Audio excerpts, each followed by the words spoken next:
priceless treasure.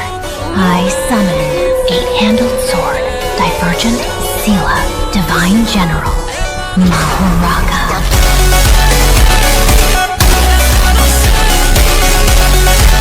तो finally guys जो यहाँ पे जेज के मॉडुलो चैप्टर 16 है ना, उसके जो स्पॉइलर से वो रिलीज हो चुके हैं। और लाइक सही बात, इसे देखकर को जो मेरे शरीर में एकदम झुरझुरी से उठ गई है। लाइक तुम इस चैप्टर को बोल सकते हो एकदम एब्सोल्यूट सिनेमा कि इस चैप्टर के अंदर में हमें जो महारागा और डाबुरा की जो एकदम बहुत तगड़ी वाली फाइट दिखाई गई है। और जैसा कि तुम्हें याद होगा चैप्टर 14 के अंदर में हमें मारू और क्रॉस के बीच में जो यहाँ पे लफड़ा दिखाया गया था, वो भी इस चैप्टर के अंदर में दिखाया गया। लिटरली एकदम मजा ही आ गया देखकर इस चैप्टर को। बस थोड़ा सा यूजी यहाँ पे हमें दिख जाता ना एक बार, तो यहाँ पे और मजा आता। खैर अब जो चीजें हुई नहीं उसे यहाँ पे बात करना कोई फायदा है नहीं। यहाँ पे बढ़ते इस चैप्टर के लीक्स की, और जहाँ पे मैं इसके बारे में थोड़ा सा एक्सप्लेन करूंगा। तो चैप्टर शुरू करने से पहले जो है बात करने वाले हैं चैप्टर 15 के अंदर में एग्जैक्टली क्या हुआ था। तो तुम्हें याद ही होगा कि चैप्टर 15 के अंदर में हम देखते हैं कि यूका जो है डाबुरा से लड़ने के लिए यहाँ पे एक बाइंडिंग वॉव करती है, जो कि एक डेड बाइंडिंग वॉव था, जहाँ पे वो जो है जैसे फाइट के अंदर में उतरती वो जो महारागा को समन कर लेती, क्योंकि हमें कंफर्म हो जाता है कि यहाँ पे यूका के पास में जो 10 शैडोज की टेक्निक है। और लोग यहाँ पे बहुत सारे लोग ये भी अजम्पशन कर रहे थे कि मेगुमी जो है मर चुका है, तभी जो यूका के पास में टेक्निक आई। तो देखो गाइस, एक सेम टेक्निक जो है मल्टीपल बंदों के पास में हो सकती है। इसका मतलब ये नहीं है कि मेगुमी जो है मर चुका तब जाके यूका के पास में टेक्निक आई है। तो मुझे लगता है मेगुमी अभी भी जो है अलाइव, और उसी ने जो है यूका को 10 शैडोज के बारे में बताया कि कैसे जो अपने शैडोज के अंदर में हाइड कर सकती है। यूका बिल्कुल ऐसे ही करती है, जैसे जो वो प्लेन से नीचे गिरते हैं और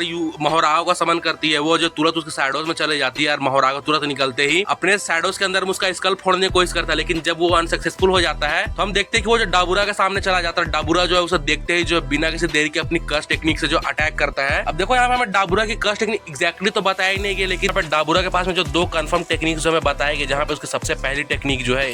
जिसे जो है लाइट है, और एक सेकंड टेक्निक भी है उसके पास जिसका हमें नाम जो प्रॉपर्ली रिवील नहीं किया गया है, जहाँ पे उसकी पहली टेक्निक लाइट की मदद से जो है वो जो है किसी भी तरह की लाइट को जो है यहाँ पे मैनिपुलेट कर सकता है, क्रिएट करके जो है पावरफुल अटैक्स जो है उससे कर सकता है, जहाँ पे वो जो उस लाइट को जो अपने हिसाब से किसी तरीके से मैनिपुलेट कर सकता है, जिससे जो एक लॉन्ग रेंज अटैक जो है यहाँ पे क्लियर कर दे, जिससे बहुत ही मास डिस्ट्रक्शन होता है। अब देखो सेकंड टेक्निक जो उसकी है, उसके अंदर में वो जो है अपनी किलिंग इंटेंट को जो है यहाँ पे मैनिफेस्ट कर सकता है रियलिटी के अंदर में, और उसे जो फिजिकल फॉर्म दे सकता है। और ये जो है एक स्पेशल ट्रेट है जो कि यहाँ पे डाबुरा के देशकुंते के ट्राइब्स के अंदर में जो है जनरेशनली जो है स्किल पास होती जाती है। और दोनों टेक्निक्स जब यहाँ पे डाबुरा जो कंबाइन करता है, तब जो डाबुरा अपने लाइट अटैक्स को जो है यहाँ पे फिजिकल मास दे सकते हैं। इसकी वजह से वो जो किसी भी टारगेट को जो है यहाँ पे पेनिट्रेट कर सकते हैं और उन्हें जो है बहुत अच्छा खासा डैमेज दे सकते हैं। और ऐसा करते हुए डाबुरा को हमने पहले भी देखा, जब उसने जो अपनी इस टेक्निक की मदद से बहुत सारे लोगों को यहाँ पे डैमेज करा, जैसे महारागा और बहुत सारे लोगों को। और जहाँ पे हम जानते हैं कि डाबुरा जो है फिजिकली बहुत ज्यादा पावरफुल है, और वो जब अपनी टेक्निक्स को जिन सभी चीजों के साथ कंबाइन कर देता है तो वो जो बहुत ज्यादा पावरफुल बन जाता है। अब देखो उसकी एग्जैक्ट और सारी टेक्निक्स उसके अंदर में क्या क्या है, फिर वो क्या क्या चीजें वहाँ पे पजेस करते हैं, हमें बताया नहीं, लेकिन अब तक जो चीजें हमें बताई गई है ना, इसे देखकर यहाँ साफ पता चलता है कि डाबुरा जो स्पेशल ग्रेड सॉर्सरर जो कि सुकुना के लेवल को जो मैच कर सकता है, क्योंकि उसने महारागा को भी जो अच्छे खासे टक्कर देकर रखी हुई है। ठीक इसी चीज का जो डाबुरा यहाँ पे करता है महारागा के अगेंस्ट में, वो बहुत सारे लाइट के रॉड्स जो है यहाँ पे शूट करता है, उसका एक पिलर बनाकर जो लिटरली हवा में चला जाता है, फिर अपने हाथ से जो लाइट्स की बीम को शूट करता है और महारागा को लिटरली बीच से छेद देता है। यहाँ पे जहाँ पे उसने जो कितने सारे रॉड जो महारागा के अंदर घुसा दिए, बिल्कुल इसी की तरह ही। लेकिन महारागा को इन सबसे बिल्कुल फर्क नहीं पड़ता, बल्कि वो जो यहाँ पे उसकी टेक्निक से जो अडेप्ट करने लग जाता है। ये देखकर जो है थोड़ा बहुत डाबुरा भी जो शॉक्ड हो जाता है। और लाइक यहीं पे जो लास्ट चैप्टर भी खत्म हुआ था, और आज की चैप्टर की शुरुआत बिल्कुल वहीं से होती है, जहाँ पे हम देखते हैं महारागा और डाबुरा के बीच की भसड़ जो ऐसे चलती रहती है। और हमें पता चलता है कि यूका ने यहाँ पे बाइंडिंग वॉर रखा हुआ था महारागा के साथ में, कि अगर उसने जो है यहाँ पे डाबुरा को खत्म कर दिया तो वो जो अपना लाइफ जो सैक्रिफाइस कर देगी, यानी कि इस फाइट के अंदर में अगर महारागा जीत भी जाता है तो यहाँ पे यूका जो नहीं बचने वाली है, और अगर महारागा सही में हार जाता तो यूका तो वैसे भी नहीं बचेगी, यानी कि बोथ साइड से जो यूका का मरना जो है बिल्कुल तय है। यहीं पे हम देखते हैं डाबुरा और महारागा जो फाइट कर रहे होते हैं, जहाँ पे महारागा को जो है डाबुरा बहुत ज्यादा कुत्तों की तरह कूटता है, लेकिन महारागा भी कम थोड़ी ना है, वो भी जो है डाबुरा को बहुत बुरी तरीके से मारता है और उसे जो है कई दूर जो बिल्डिंग्स के ऊपर फेंक देता है। लेकिन डाबुरा फिर से जो है यहाँ पे अपनी उस टेक्निक से जो है अटैक करता है और महारागा का एक हाथ जो उखाड़ देता है। लेकिन अच्छी बात यह थी कि महारागा जो यहाँ पे उस फाइट के अंदर में जो एक अडेप्ट कर लेता है, जिसकी वजह से वो जो अपना हाथ को रिग्रो करता है और फिर से जो है यहाँ पे डाबुरा की तरफ जो अटैक करता है, वो जो बड़ी बड़ी बिल्डिंग्स को तोड़कर जो डाबुरा की तरफ फेंकने लगता है। उनके बीच की भसड़ जो ऐसे ही चलती है। डाबुरा जो है अपने लातों के मदद से जो महारागा के मुंह पर जो है एक किक मारता है और फिर अपने पैर की मदद से जो लाइट अटैक करता है, जिससे कि महारागा बहुत दूर जाके गिरता है। लेकिन कहीं ना कहीं जो है कॉन्स्टेंटली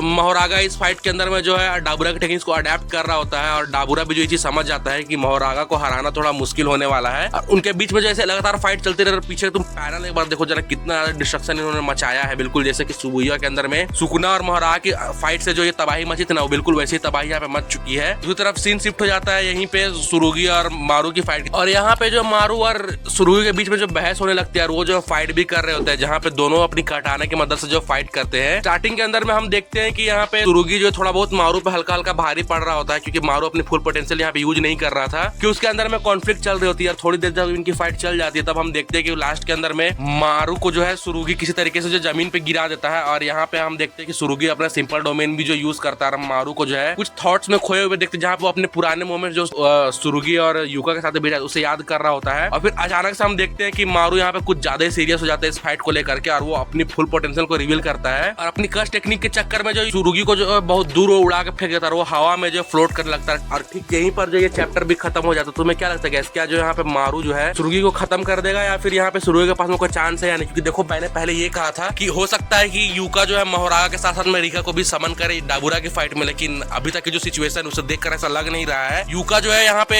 रिका को समन करने वाली है डाबुरा के अगेंस्ट में, तो मुझे लगता है कि 1-on-1 यहाँ पे मोहरागा और डाबुरा जो खुद फाइट करने वाले हैं, और जो रिका की जो रिंग है वो प्रोबेबली अभी भी जो है सुरुगी के पास में है, तो हो सकता है कि सुरुगी जो है अपनी इस रिंग का यूज करे मारू के अगेंस्ट में। तो तुम्हें क्या लगता है, क्या ऐसा होगा या नहीं? क्योंकि सुरुगी के पास में जो बिल्कुल हेवनली रिस्ट्रिक्शन बॉडी टोजी और माकी की तरह, और अगर वो जो है रिका की रिंग को यूज करता है जिसके अंदर में वो जो है यूटा की तरह जो कॉपी टेक्निक्स को यूज कर पाए, तो सोचो कि वो कितना ज्यादा ब्रोकन बन जाएगा। तुम्हें क्या लगता है, क्या यहाँ पे मारू जो है सुरुगी से हार जाएगा या नहीं, या फिर